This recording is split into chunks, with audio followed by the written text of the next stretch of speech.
This is for YouTube right here. Y'all can say hi. YouTube, say hi to Twitch. Twitch, say hi to YouTube. Okay, we get this Caro Kann. We are actually doing Caro Kann part 2 for the YouTube. Of course, make sure if you guys aren't subscribed already to the YouTube channel, hit the sub button. We already know. So here we go. All right, so we're looking at mainline. This is part 2. Today in part 2, we're actually looking at the open Caro Kann is what it's labeled as, the open Caro Kann here. We're going to look at mainline, literally 2 things, part 1 and 2. We're not going to grab all of this from the book because that's up to you to do as well. We're obligated to only give so much of the book. So here we go. We're going with part 1 right here. We're going to check this out and we're going to look at the open Caro Kann. Now, what is that? That's this right here. We're looking at it from the black side. E4, C6. We looked at this before. Make sure you look at part 1 if you haven't already. So E4, C6, D4, D5. Okay, and then knight C3. When people play knight to c3 here, you know, it's funny. This is fun. It's not how funny, Cougar Bay, right? So open Caro Kann, when knight c3 happens, and it's knight c3 error you can actually take, which makes this obviously open. D takes e4. Right. So next move from black, D takes e4, knight takes e4, and this knight f6 move, voluntarily doubling the pawns. Like sometimes, you know, that'll give you some trouble here. Do you go pawn c5 if white advances e5? In fact, JPig, that means that you haven't go watch the first video. So go watch the first video right now. Bruh. In fact, the YouTube is right there and I'm plugging it in the chat. Go watch the first one because that's exactly what we're recommending is c5 against advance. So now we're looking at this against knight c3. So knight f6 is the next move after knight f6. When knight takes, pawn takes, right? We have this, in fact, we take, wait, where's my cursor? Okay.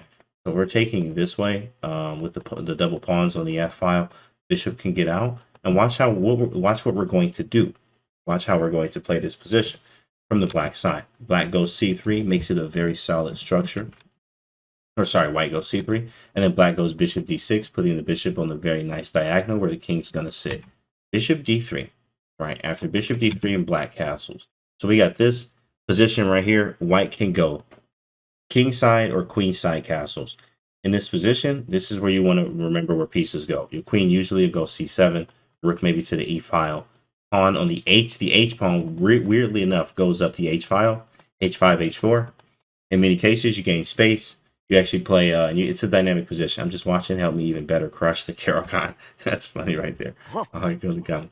But you're gonna learn from both sides, he's saying. So now what we're gonna look at is a sample line here and what they give in the book, which is right here. If we start from the beginning, e4, c6, d4, d5, knight c3, capture, capture, knight f6, knight takes f6, e takes, and c3, main move. Here's a position, right? Of course, I want you guys to read this part. I don't want to give this away too much, but in fact, I'm going to move on to the moves. Bishop d6 and bishop to d3, simple development, black castles. Here's the position. White goes queen c2. Reminds me of 2013 game Magnus vs. Vichy. That's a good one. We might pull that up too. Hello, Storm Angel. Okay, JPick. Well, shoot. This is for you then. You need to watch, bro. If you're going 90% Caro in your games, you need to be watching. So Queen C2. This says this is something else. But Queen C2. Rook E8 check. Easy move to make. Knight's going to block or bishop.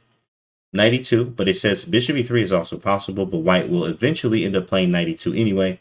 So there's no point of him doing Bishop E3. Because you're going to play h5 and castle queenside, which we're going to look at both. Okay, here we go. Knight e2 defends the king, obviously blocking the file. Okay, and knight a6 is a move they recommend, but here's the move right here, y'all. Check this move out. h5. That's a crazy looking move, right? h5. Boy, what? They put an exclaim on that too. How many of y'all would have played h5 in this position, right? h5. Here's what it says. We've reached the starting point. H5 and we live. There we go. H5 and we live, chat. The chat know what they talking about. H5 and we live. Appreciate it, chat. Okay, so it says we have reached the starting point for what constitutes our main line. H5 is a very recent move, and it only became Black's primary continuation in recent years. So y'all getting the fresh stuff right now. Fresh stuff. In fact, both H6 and G6 have been played more frequently. Levy covered this h5 move as theory. Very nice. See, look. Hey, this is good stuff. Nevertheless, h5 is Black's best move, and I expect it to overtake the alternatives in the popularity rankings very soon. The idea of h5, pay attention here, is to deal with the threat of bishop takes h7. So there's bishop taking. while also playing an active and useful move. In fact, we will see that the h-pawn plays a key role in black's plans, as the threat of h4 discourages white's plan of putting the knight on g3 and advancing his h-pawn. It's a constant headache for white. Very nice. That's good to know, guys. You see that? That's crazy. Crazy. You can get the book. There it is. Cougar Bait, thanks for helping. Perfect. h5 played. That's recent. Let's see what's played. Bishop e3. Let's see how we follow up. So what we're going to do, there's a lot of subtext, but you guys are going to read this because we have to get through castles and castle queenside. So knight d7, simple development still. Watch what he does with this knight. After castling queenside, right, there's a lot going on. You're going to read this part, but basically what I want to tell you guys, excuse me here, let me get a hydrate from the chat here. Thank you. What's going on here is actually white's castling queenside and black's castle kingside. So when you castle on opposite sides, whoever gets to the king first usually going to win, right? So let's see what happens. Okay, black plays this. Okay, every variation, yeah, it's pretty deep in the variations. This knight f8 move, they say knight f8 stops the mate. A lot of times, right? Or you won't have mate, whatever. Knight f8 and mate, it rhymes every time, right? So you can stop a lot of checkmate and threats and annoying things that happen. Look what it says. Black continues his standard development, clearing the line of the c8 bishop and bringing his knight to the king side. King to b1.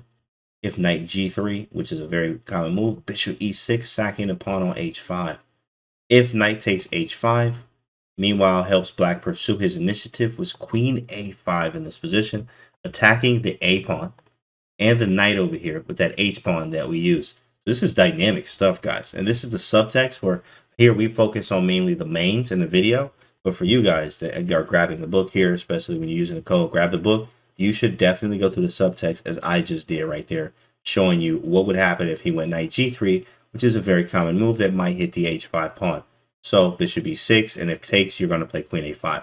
But we're going to cover the main stuff, which is king to b1, right? Always play king b1, like Feingold says, right?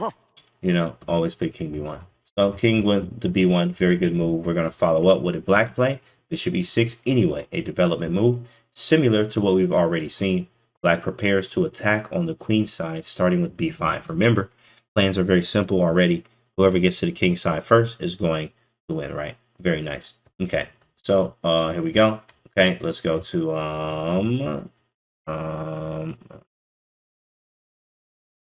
okay, so we're gonna go after bishop to e6. We'll go c4. So white goes with the c4 option, and then after c4, there was a rook to c8 from black. This is an interesting when this got actually very murky to me. I think this is very complicated, guys. This is very, very complicated. Very, very complicated. Because you have to see that there's two pawns right here. I mean, white is bearing down on black's king side. I've seen black win these before. I've seen black get absolutely destroyed.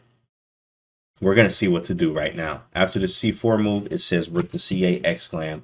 Black wants to again play b5.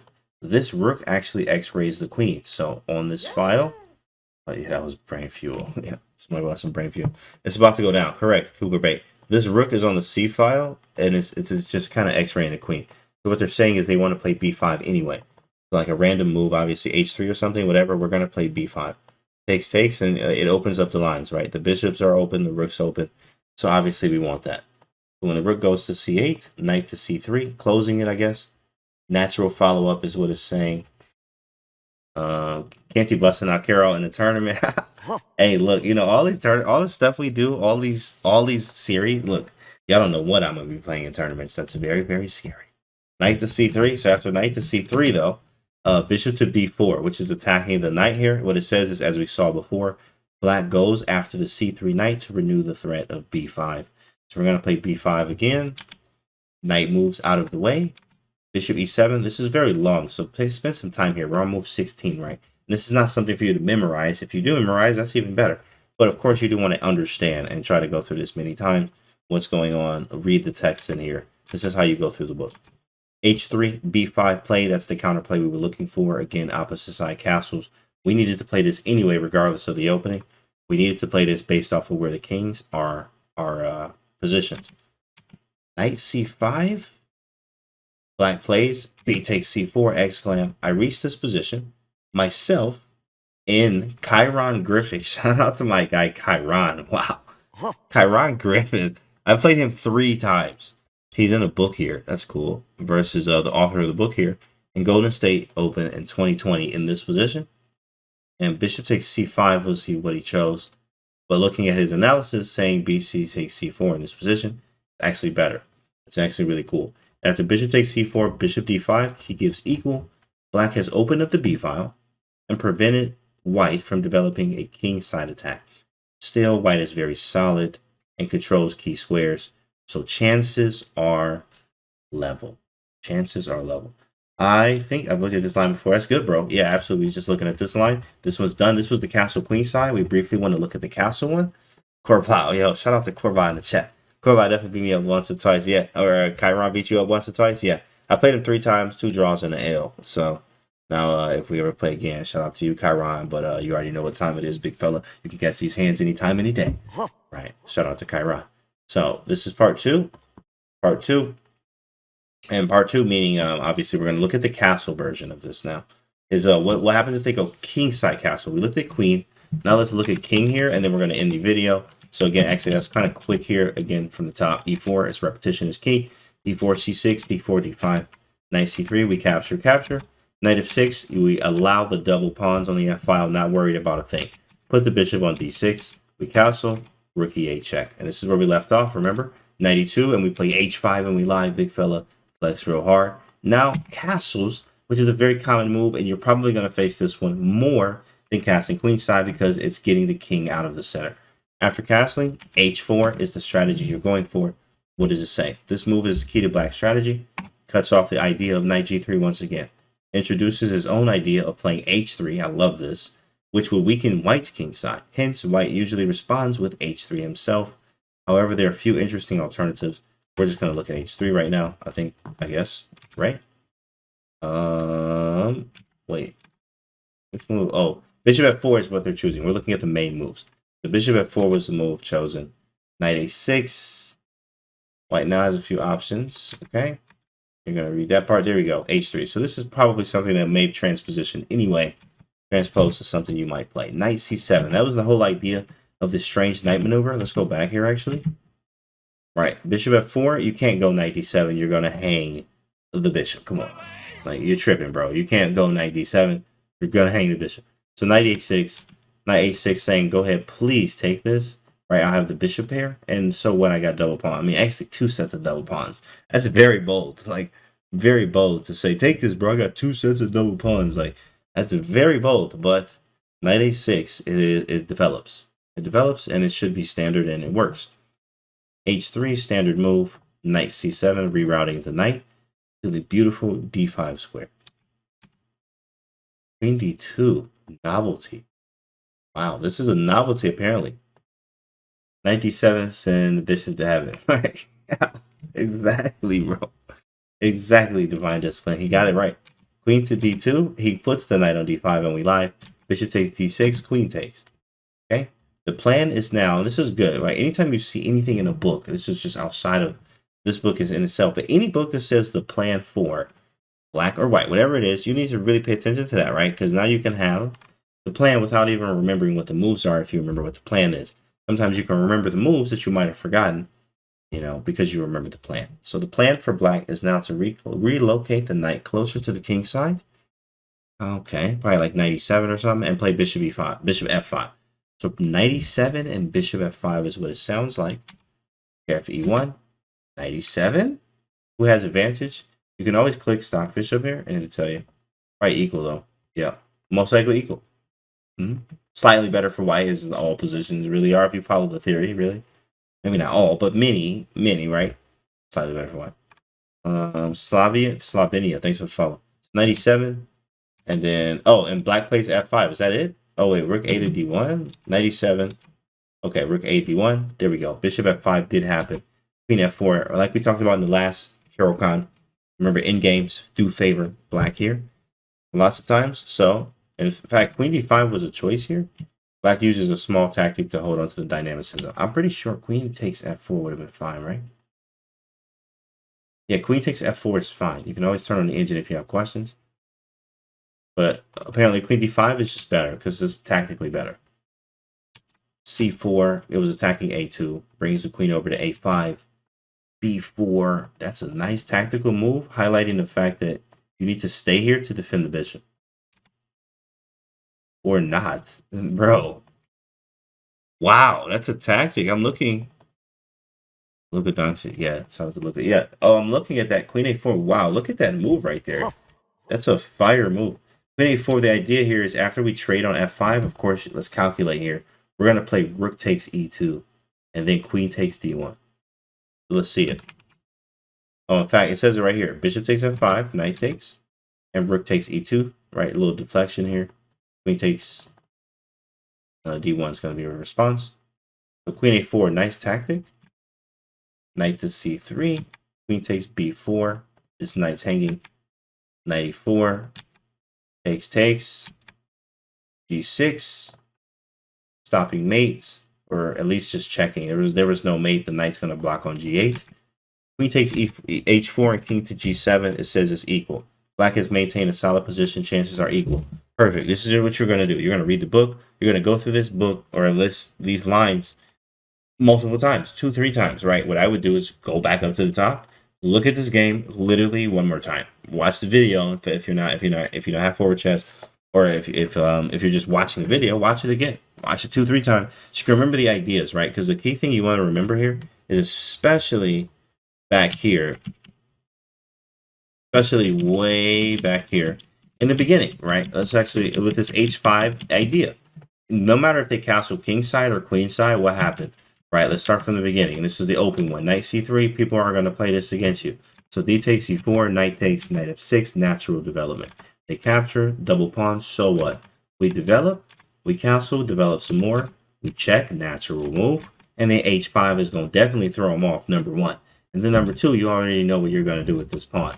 You're going to play h4, and then we're going to continue to develop, right? Knight a6, knight c7, knight d5, trade pieces. Trades are fine because end games are fine for literally every Caro Kann. Think about that. Every Caro Kann is going to be fine.